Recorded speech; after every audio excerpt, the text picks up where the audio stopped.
Jake Dennis. He's already the champion as round 33 of the FIA Formula 3 European Championship is go, and Rosenqvist is away like a stunned rat right through the middle of the grid, and he takes the lead on the way down towards turn one, and a great start as well by Alexander Albon. Jake Dennis goes third. He's on the outside of Giovinazzi as they round turn one for the first time, but rocket ship Rosenqvist leads the way. Albon is second, Alessio Lorandi out wide as the cars head up towards turn two. Dennis defending from Giovinazzi, and Rosenqvist is in the box seat, isn't he? But a great getaway by Albon, fifth on the grid. He runs second as the cars work their way now round turn two for the first time.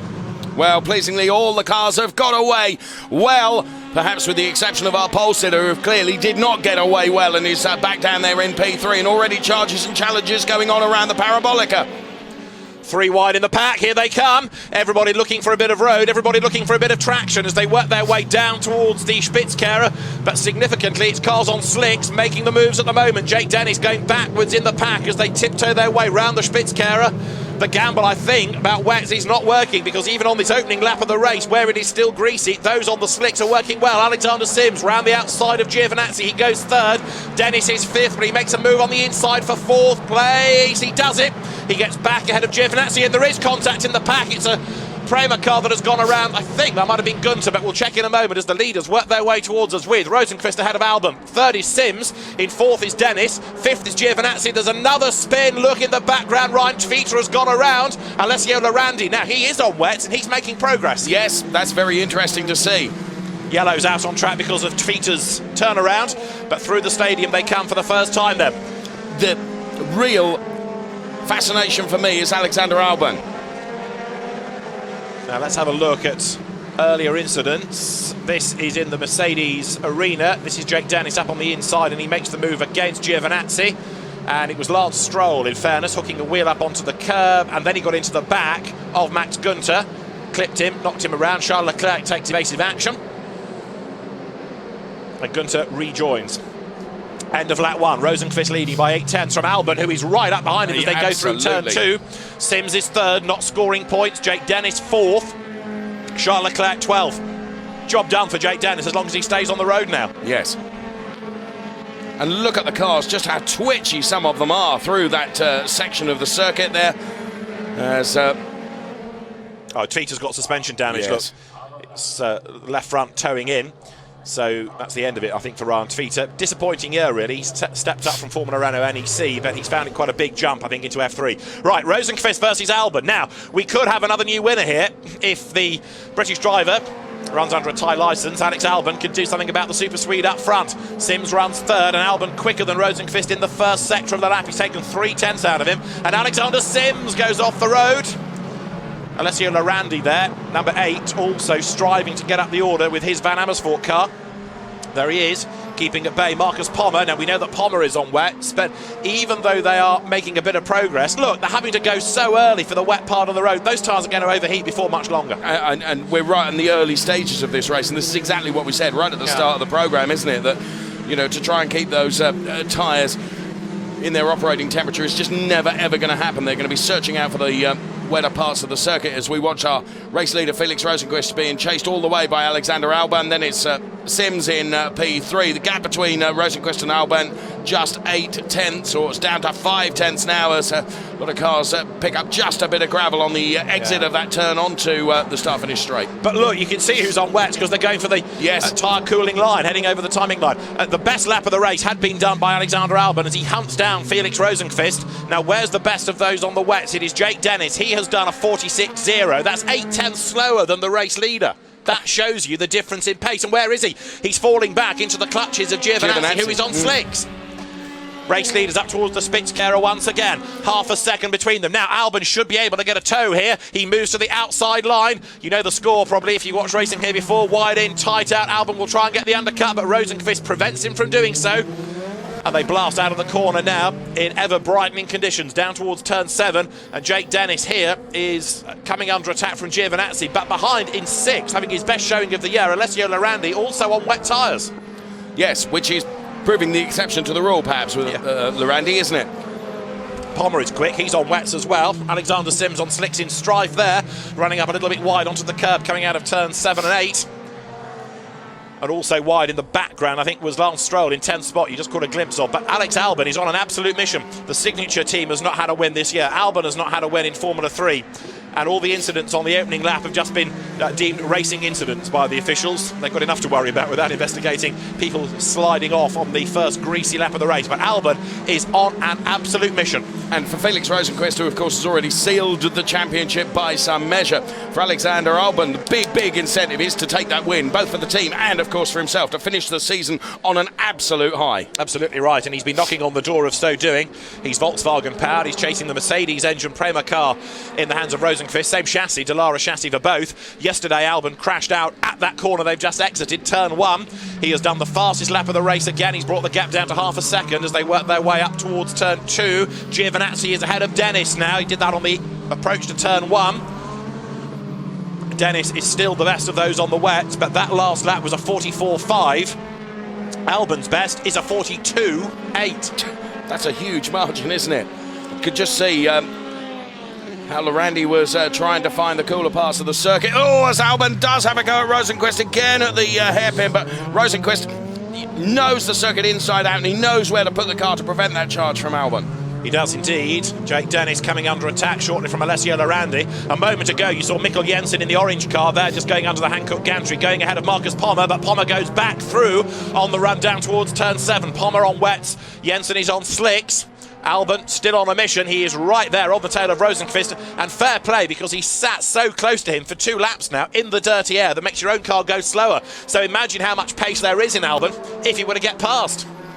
But get past is what he needs to do, and thus far Felix Rosenqvist has denied him that. Alexander Sims is running in P3, and then we can see Giovinazzi, and now that Giovinazzi has got past Dennis, look how he's gapped him.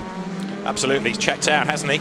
And Giovinazzi is also starting to chip away within the first sector. This is a replay of how the move came. Jake Dennis goes to the inside of the pit straight where it is damp rather than wet to try and cool the tyres, and Giovinazzi just breezes past, doesn't he? Easy, easy, easy move into turn 1.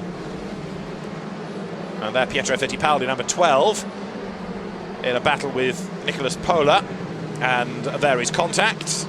And a punctured tyre and broken suspension for Fittipaldi. Pola spins, and have they been able to leave the scene of the crime? No. Oh dear, that could be a safety car to get that out of the way. For sure, yes. Which will bunch people up. Yep, safety car deployed, so it'll bunch people up, and that's going to mean the people on wets are going to be even easier prey when the race rejoins, because they haven't even got a gap anymore. Looking at the championship, I'm just looking now, so Jake Dennis is going to be bunched up in P5. Where is Leclerc going to be? P12. So yeah. You know, Dennis is still in the box seat, isn't he? But he's got to do the remainder of the race. But so too is Leclerc, because he's on wets as well. But he's got to hope that Leclerc's tyres are behaving in the same way that his are. Yes. So the safety car is on track, and we are on lap number 5. Well, the safety car is on track now. In fact, yes, it has just been deployed, but the boards and the messages were there early because they had to get the drivers slowed down before the incident zone. So there is Pietro Fittipaldi's car that will be negotiated. Some being, oh, look at that, the background, that's Leclerc and Ferrucci and Santino Ferrucci. I mean, they're side by side through a yellow flag zone. That I would think the race director would do something about, and there Dorian Boccolacci goes off. Drivers not respecting the flags at all. Having said that, I can't see a safety car board there. I can only see a way. Oh no, there is a board, isn't there? The other marshal's got the board he's holding just in front. Apologies, but some drivers completely ignorant of what the flags mean. And there, another example. Off the road goes Peter Lee at the back of the pack. Well, some of that driving, I'm afraid, is inexcusable. But how that car did not get collected is beyond me. Yeah. The race director, I think, will have a look at that. He'll have made a note of the transgressors. The incident between Pola and Fittipaldi is under investigation. And this is up at the Spitzkehre. Yellow flags look being waved. This is safety car period. So Sergio Sette Camara, Charles Leclerc, and now under the safety car we've got a whole raft of people diving down the pit lane. Just to finish off this replay, we'll come back to the pit stoppers in a moment. Now that is Ferrucci going ahead of Leclerc, and the yellow flags are being waved. Jake Dennis is one of those in the pits, so also in is Lance Stroll. And the Dennis stop is not going well. They've got a problem with the front, look. Well, at last they get it done, and Dennis is on his way out, but there was a big queue there. It was Lance Stroll that was being denied, wasn't it? Yeah, they had to stack him. Look, Gustavo Menezes is in, and there, Marcus Pommer being delayed by Nicholas Pola, who is getting in the way. Dear, oh dear, oh dear. What this does prove is how many other people went onto wets that we hadn't been able to identify on the grid. Dorian Boccolacci we had identified, he is in. Julio Moreno we identified. Matt Solomon, he's into the pits as well. Anybody else? Pola we talked about. Right now, they've got to try and get onto the back of the pack. So Charles Leclerc has stayed out. He has stayed out. Replay of the start. Look at Rosenqvist. That was a blister, wasn't it? Absolutely. He's away like a robber's dog there, through the middle, and Albon goes with him. He breathes in and charges through. Ripper getaway by Rosenqvist, but actually the best in terms of going from 5th to 2nd was by Albon. Yeah, absolutely. Absolutely on fire. So we are behind the safety car, and that has been a godsend for some of the drivers to change tyres. Nicholas Pola under investigation for blocking in the pit lane. Now we saw him getting in the way of Marcus Pommer. Pola for the Double R Racing team. I'm not actually sure he could go anywhere. No, to be fair, there was a car ahead of him. Yeah, but that's all part of how you have to manage the pit lane. So the officials will have a look. That was Stroll clipping the back of Gunter, teammate to teammate. It doesn't always go down very well. Just think Gunter was tapped into that by someone else on the inside of Stroll. I think he was already turning. Was he? Right. And I thought Leclerc was in that as well. So no, maybe. He was in the midst. That was Twitter turning himself around. And then having a donut. And around, yeah. And did he get clipped? Because we know the suspension was damaged. Was that before or after? I think it was the cause of it, wasn't it? Right, we've got Alessio Lorandi coming in now, and that means that he is in for slicks. Well, Leclerc is staying out. Staying out. And so is Ferrucci, and so is Argenmini, and they're right up against the pit wall. Now, there is one of the official Deutsche Post runners, and normally what they're delivering, of course, is... bad news. Yeah, pretty much, yes. Marvin Dienst is in as well, who is on wets. But yes, the bad news is normally a penalty. It is to say you are either being investigated or you have been, and this is the punishment you're going to take. Right, where after all of that did Jake Dennis come back out is the question. Well, you can see him in the back of the shot. He's in traffic, and so he came over the timing line 22nd, but we've got 2 cars ahead of him that will have made a stop. So 20th for Jake Dennis. Now, things start to change, don't they? Because he's out of the points. Charles Leclerc 7th, so Leclerc gets 369.5. Okay? Jake Dennis is on 369. So unless he can get himself into the points, and he should do, or at least Leclerc should drop out of the points. But if things were to stay as they are, Leclerc would get 3rd by half a point. But you cannot, I'm sure, imagine that Leclerc is going to be able to stay where he is on those wet weather tyres. Everyone else has changed. Under investigation for leaving the pit lane under the red lights is Alessio Lorandi. Right, now he was the most recent stopper, and he had got himself into that leading group by using wet tyres, but instead of being allowed out at the back of the train, he has gone out of position, in other words. So he's gone under a red light and will be where he should not be in the order. Safety car is still out on track, but in this lap. So we're going to go racing this time. Some are still on the wets.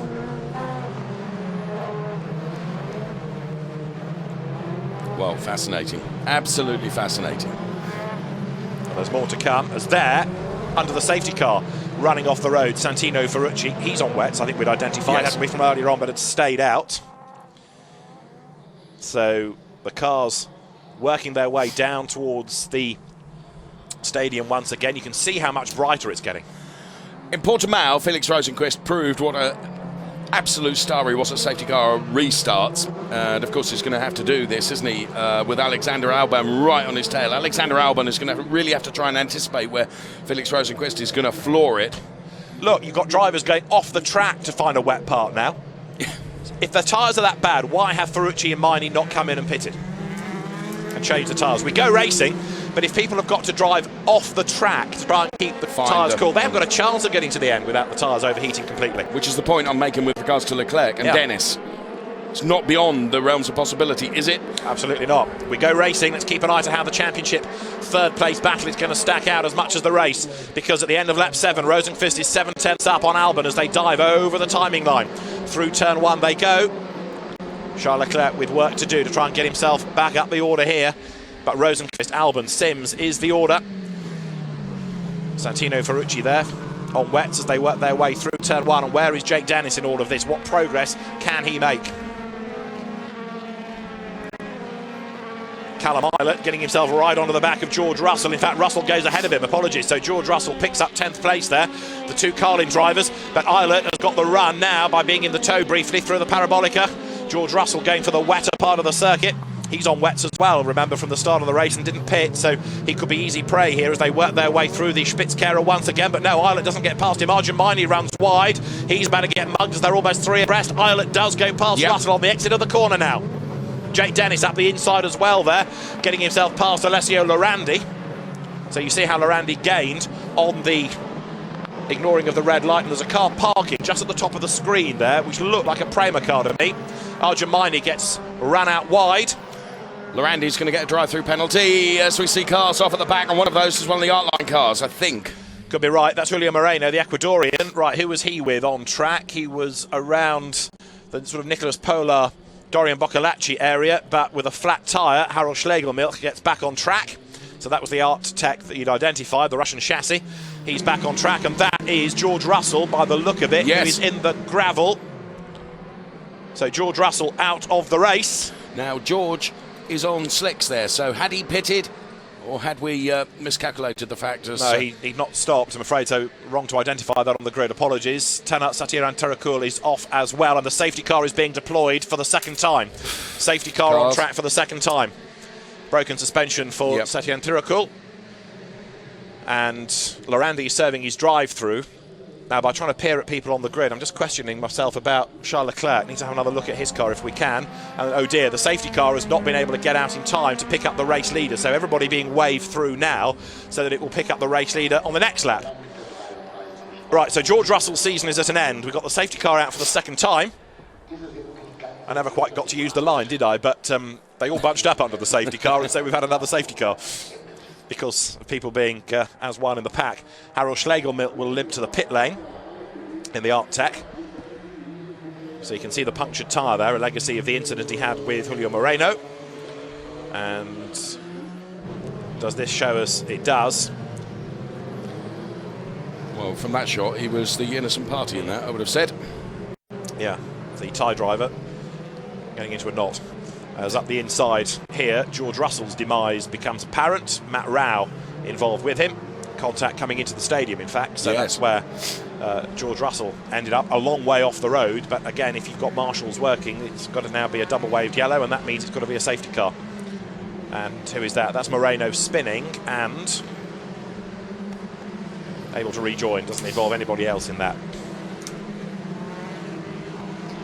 Lance Stroll locks up at turn 2, and he's got a punctured tyre as well. Look, flat left rear for Lance Stroll, so contact with somebody's wing early on in the race potentially has done for Lance Stroll. Well, Leclerc is going for the wet part of the circuit. He's got to be on wets, hasn't he? He's got to be on wets, but I'm still fascinated that he's staying out. I mean, here's another golden opportunity to come in, but maybe now, because he's ahead of Jake Dennis, he's thinking, well, I can't afford to give up the place. You know, they don't know how many more safety car periods they may be. If he's ahead, it's a difficult one to call, but certainly slick tyres has proved to be the correct choice. We can see that by the pace and also by the number of people that have had to make pit stops. Santino Ferrucci has now come in, Arjun Maini has now come in. So there's really only Leclerc, as far as we can work out, that has stayed out on the wet rubber.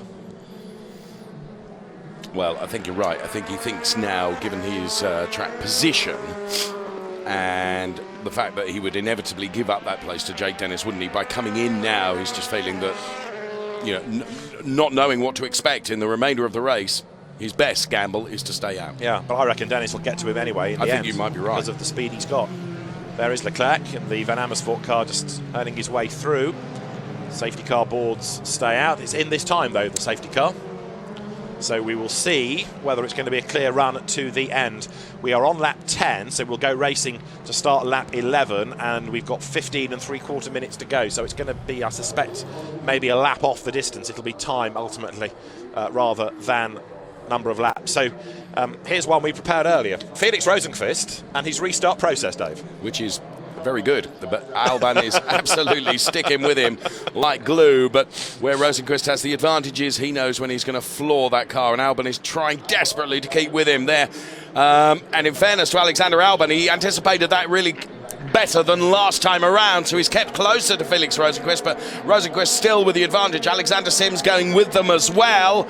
So Rosenqvist once again restarts this race, and Alexander Alban chasing for all his worth. Alexander Sims P3, and Rosenqvist is beginning to be able to gap Alban already. Alban will come good. Leclerc goes wide, goes sideways. Big slide by Andy Chang behind him. Chang is in 9th place here, having benefited a little bit by staying on track, but also other people pulling out and pitting ahead of him. But Leclerc now having to drive that car so hard. Jake Dennis goes round the outside of Raoul Hyman there. That's another place gain, so Dennis will be 13th when he comes back into shot. There he is, the red, white and blue RSF car. Leclerc, you can see he's on wet tyres there, just to confirm it. And up alongside him is the recovering Max Günther, so that's another place lost. That's enough now to give Dennis third in the championship. It was only by half a point that Leclerc had it, so he's now dropped back on points behind Jake Dennis. As off goes Andy Chang, just praised him. Now he's up the escape road. Islet's gone through on the inside of Leclerc as well. There's plenty more to come out of this race yet, as the leaders work their way back down towards the Mercedes Tribune, with Giovinazzi looking at the inside of Alexander Sims. No can do. Callum Islet there looking at the inside of Max Günther, and he's sideways, and they both run wide. Islet slithers back onto the road. 1 up and 3 down for him, so he's lost places as a consequence of that. And Rosenqvist, this time around, is getting away a little bit from Alban, isn't he? Yes, he is, and Alban is going to have to start thinking about defending from Alexander Sims pretty soon. In the meantime,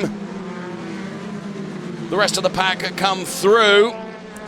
Now there's Michele Beretta, yeah, who is running just on the fringe of the top 10, but he's got the Max Günther Prema car up with him. Right, the leaders have gone through, and it's a whopper gap now, 1.3 seconds. Rosenqvist has done the fastest lap of the race. Playtime is over now. He means business, doesn't he? He's away and gone. Alban is second, Sims is third, Giovinazzi is fourth, Jensen is fifth, Leclerc sixth, Beretta seventh, eighth is Günther, ninth is Islet, 10th is Dennis as Leclerc goes around.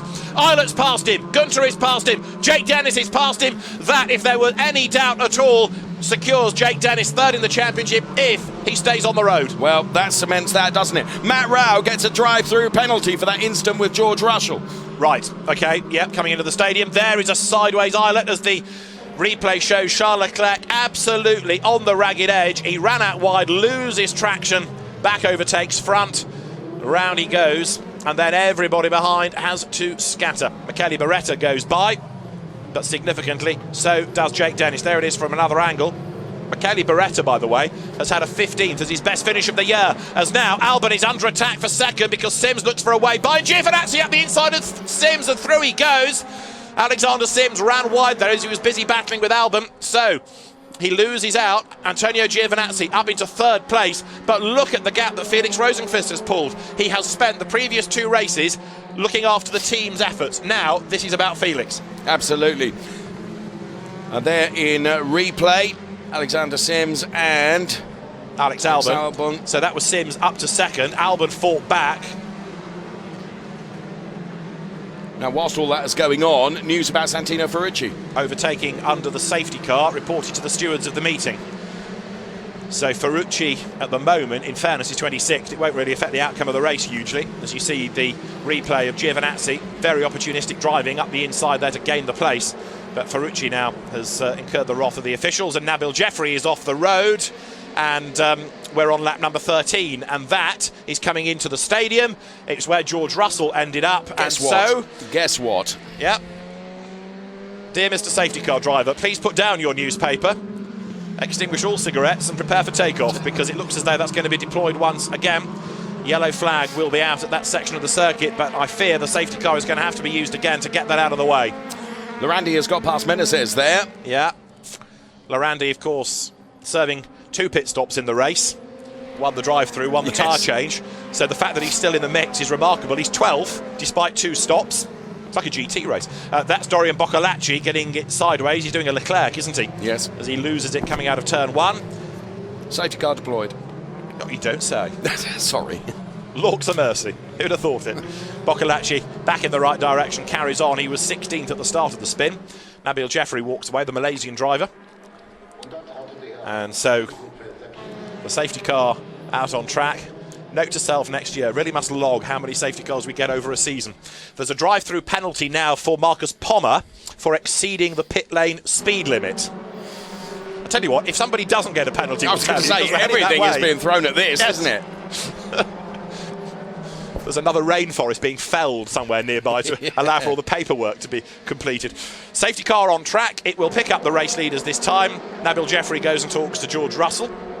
They're the two that have had their offs at the approach to the stadium. But what we haven't seen is how Nabil Jeffrey got there. Did he do it on his own, or was there an assist?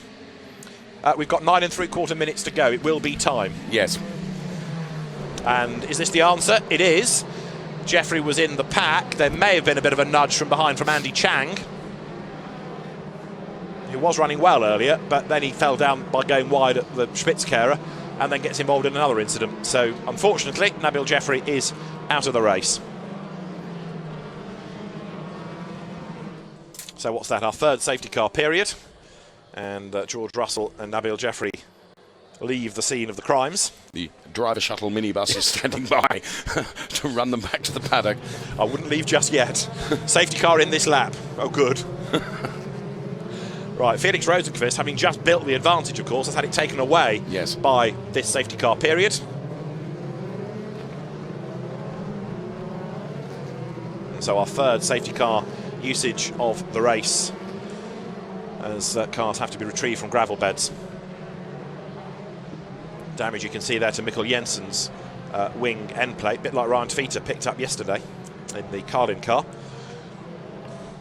Lights are out, so we'll go racing this time. Tveter was pulled in for that yesterday. He was, but also you'd identified it. The whole wing assembly was loose. And Nicholas Pola is going to be reported to the stewards of the meeting for blocking in the pit lane. Well, backing them up now, once again, is Felix Rosenqvist. So I really fear for Alexander Albon with Giovinazzi right behind him. He's going to fall prey to Giovinazzi as Rosenqvist floors it now. And Rosenqvist's car has got better as the race has worn on, hasn't it? The early pace Albon had has certainly been countered by what we saw from Rosenqvist before that last safety car period. So we go racing once again, but Giovinazzi is on a mission. Felix Rosenqvist then, looking for 13 race wins this year in the championship, comes over the timing line now. We're back racing. We start lap 15. We've got 7 3/4 minutes to go. And look at the gap he's pulled heading into turn 1. It's 0.8 of a second as we're back racing once again. And Marcus Pommer heads down the pit lane. Charles Leclerc has stayed out there as far as I can tell, but a long way down the order now. And we've got a yellow flag at turn 1. We've had another incident. Yellow flag withdrawn. So the field continues. I'll tell you a lie, Charles Leclerc has pitted while we had that safety car period. Apologies. So Charles Leclerc has made a pit stop, but he's down now in 25th position. So it is game over as far as his third place in the championship is concerned, having mid-season looked like he could be a candidate for the crown. Rosenqvist not getting away, mistake made there by Beretta up the escape road, so Jake Dennis buys another place out of all of that as the cars work their way down now towards turn 7 into the Mercedes arena. Dennis up to P7 now. Should be, maybe even better than that. This is what happened at turn 1 on the restart. Is that Chang or Lee getting it wrong? It is Andy Chang, the Macanese driver. So a rotation, and he was behind Peter Lee, but like Leclerc, like Boccolacci, runs wide onto the AstroTurf where there's a lack of traction and then a lack of orientation. Round he goes. Well, you're right, you could have put that into the photocopy machine twice, couldn't you, for what we've seen? Oh, and drama there as well as two get together. So bodywork flies. Now I've got a horrible feeling that that's going to be an interruption because there's debris on the road. There is debris, yes. His tyres pick up that. It is Santino Ferrucci, who was being investigated anyway, but that smashed not only the wing assembly but some of the floor as well. He's limping back. Rosenqvist goes through them. The advantage is 11/10 over Albon. Giovinazzi runs third. Fourth is Sims. Fifth is Callum Eilert. Then it is Gunter, then it is Dennis in 7th place, Jensen 8th, Beretta 9th, Tatiana Calderon into the top 10 now. But I'd be a bit concerned about that incident zone we've just seen with those chunks of bodywork lying across the track, and they're not that far from it, are they? It's coming out of this next corner. Absolutely. So Felix Rosenqvist heads through that corner. Safety car, sorry Dave, safety car again. So 4. 4 safety cars, and although there, Tatiana Calderon goes in to Fabiola Randi. That move should never have been made. The safety car, having been deployed, the boards and the flags would have been waved. And Tatiana Calderon, I'm afraid, will have a case to answer for that. A, it was a clumsy move, and B, it was while the safety car instructions were being given. No, no, no. Right, we've got 5 more minutes of this race to go. 5 more minutes of the season. And it's a shame that it's ending this way with so many interruptions. It is a shame. We've not really had as many pure racing laps as we would have liked. When we have had them, it's been very interesting to see the pace of Rosenqvist, then Albon, then Giovinazzi. Ferrucci is a retirement. And in fairness, from that last restart, I predicted that Giovinazzi would be all over the back of Albon, but he wasn't. No. Albon was able to manage that. Well, there's the safety car waiting to pick them up for the 4th time of asking. Yep. And this might even bring them to the end, because behind the safety car you're looking at 2.5 minute laps. You can see the yellow flag waving just on the outside of the corner there, and clumsy move by Tatiana Calderon on that, and it should not have been made anyway. No. I'm afraid to say. There it is from another angle. Maybe there was a last minute realisation that there was a yellow flag, and that's why it was half-hearted, because she tried to back out of it to give her the benefit of the doubt. But even so, there's still contact. Yellow flags are on the outside and the inside of that corner. It shouldn't really have been made, that move, sorry to say. So, 4 minutes remain. It might be that the safety car runs to the end. It might be that we get 1 racing lap out of this. Felix Rosenqvist leads the way, as he has done race long, and Tatiana Calderon is under investigation for causing a collision. Well, as we look at some super slow-mo replays then, and just some of the debris, and that's from the Ferrucci car, isn't it? Yes. A 10-second time penalty is being given to Tatiana Calderon.